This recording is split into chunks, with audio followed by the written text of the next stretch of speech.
ٹھنڈی ایک آواز امو امو سکینہ کو تماچے پڑ رہے ہیں. امو سکینہ کو تماچے پڑے اور اتنے تماچے پڑے میری گھوڑی پر. آپ نے کبھی سنا ہے کہ 3 سے 4 برس کی بچیاں بے ہوش ہو گئی ہوں؟ نہیں, کبھی نہیں سنا. انہیں پتہ ہی نہیں ہوتا کہ کیا ہو رہا.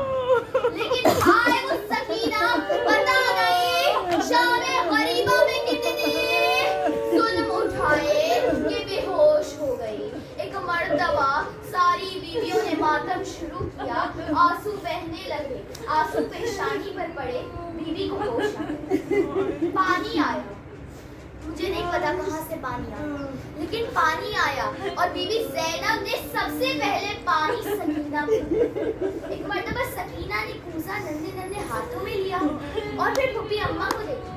کہا پھوپھی اماں, آپ نے سب سے پہلے پانی مجھے کیوں دیا؟ بی بی زینب کہتی ہے کہ بیٹا تم سب سے چھوٹی ہو, اس لیے تمہیں پہلے پانی دیا. ایک مرتبہ یہ سننا تھا بی بی سکینہ نہ مقتل میں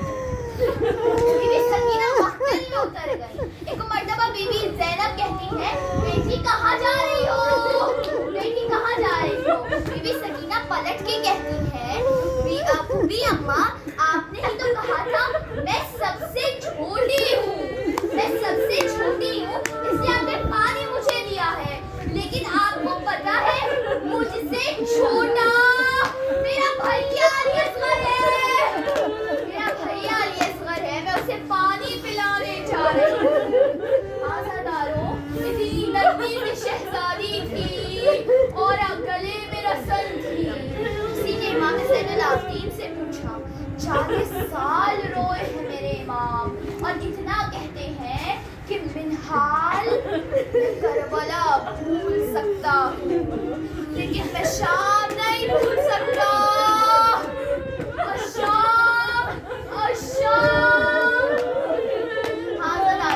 کسی نے حضرت منہال نے پوچھا مولا سب سے دردناک سفر کیا تھا شام کا؟ مولا تڑپنے لگے, ہائے منہال وہ سکینہ تھی اور وہ زندان تھا. لیکن اس سے پہلے منہال, اس سے پہلے بھی کچھ دردناک تھا.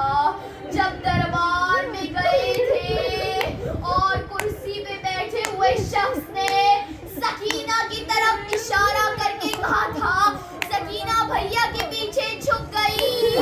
کہا بھیا میں نہیں جا رہی. کہا بھیا مجھے اتنا بتایا گیا تھا کہ اسیر بنائے جائیں گے, لیکن اتنا نہیں بتایا گیا تھا کہ کنیزی میں مانگے جائیں گے. ہائے وہ غربت سید سجاد تھی.